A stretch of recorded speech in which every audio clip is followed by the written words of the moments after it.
ಹಿಂದುಳಿದ ವರ್ಗಗಳದ್ದು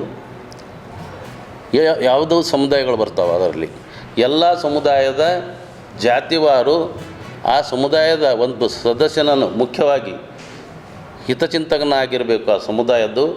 ಅಂಥವ್ರಿಗೆ ನಾವೇನು ಮಾಡ್ತೀವಿ, ಆ ಸಮುದಾಯದ ಜಿಲ್ಲಾ ಮಟ್ಟದ ಸಂಚಾಲಕರನ್ನಾಗಿ ನೇಮಿಸ್ತೀವಿ. ಆ ಜಿಲ್ಲಾ ಮಟ್ಟದ ಸಂಚಾಲಕರು ಏನು ಮಾಡಬೇಕಪ್ಪ ಅಂತಂದರೆ, ಅವರು ಸಮುದಾಯದಲ್ಲಿ ಏನು ಅನ್ಯಾಯಗಳಾಗ್ತವೆ, ಏನು ಅತ್ಯಾಚಾರಗಳಾಗ್ತವೆ, ಯಾವುದೇ ಒಂದು ಸರ್ಕಾರ ಸೌಲಭ್ಯಗಳಿಂದ ಯಾರು ವಂಚಿತರಾಗಿರ್ತಾರೆ, ಏನು ಸಿಗಬೇಕಾಗಿದ್ದು ಸೌಲಭ್ಯಗಳು ಕೊಡ್ತಾ ಇಲ್ಲ ಮತ್ತು ಅವರಿಗೆ ಅದರ ಬಗ್ಗೆ ಅನುಭವ ಇರಲ್ಲ, ಯಾವತ್ತೂ ಗೊತ್ತಿರಲಾರ್ದಕ್ಕಂಥವು ಎಷ್ಟೋ ಸರ್ಕಾರಿ ಸೌಲಭ್ಯಗಳು ಹಾಗೆಯೇ ಹೋಗ್ತಾ ಇರ್ತವೆ. ವರ್ಷ ಟಾರ್ಗೆಟ್ ಇದ್ದರೂ ಕೂಡ ಯಾರೂ ಸರಿಯಾಗಿ ಸಮಯಕ್ಕೆ ಅರ್ಜಿನೂ ಹಾಕಲ್ಲ, ಅವ್ರ ಬೇಡಿಕೆ ಮನವಿ ಕೂಡ ಇರೋಂಗಿಲ್ಲ.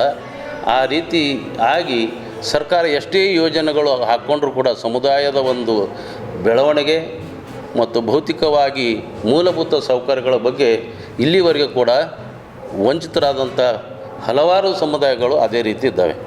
ಅಂಥವರಿಗೆ ನಾವು ಏನು ಮಾಡ್ತೀವಪ್ಪ ಅಂತ ಜಿಲ್ಲಾ ಸಂಚಾಲಕರು ಅಂಥ ಒಂದು ಸಂಚಾಲಕರಿಗೆ ಸರಿಯಾಗಿ ತರಬೇತಿ ಕೊಟ್ಟು ಸರ್ಕಾರದಿಂದ ಬರ್ತಕ್ಕಂಥ ಎಲ್ಲ ಸೌಲಭ್ಯಗಳಿಗೆ ನಾವು ಯಾವ ರೀತಿ ನಮ್ಮ ಜಾತಿ ಜನಾಂಗಕ್ಕೆ ಸಮುದಾಯಕ್ಕೆ ನಾವು ಯಾವ ರೀತಿ ಜಾಗ್ರತೆ ಮೂಡಿಸಬೇಕು, ಯಾವ ರೀತಿ ಸರ್ಕಾರ ಸೌಲಭ್ಯಗಳು ಪಡಿಬೇಕಂತಕ್ಕಂಥ ತರಬೇತಿ ಕೂಡ ನಾವು ಜಿಲ್ಲಾ ಮಟ್ಟದಲ್ಲಿ ಮತ್ತು ರಾಜ್ಯ ಮಟ್ಟದಲ್ಲಿ ತರಬೇತಿ ಕೂಡ ಇದರೊಳಗಡೆ ನಾವು ಹಾಕ್ಕೊಂಡಿರ್ತೀವಿ.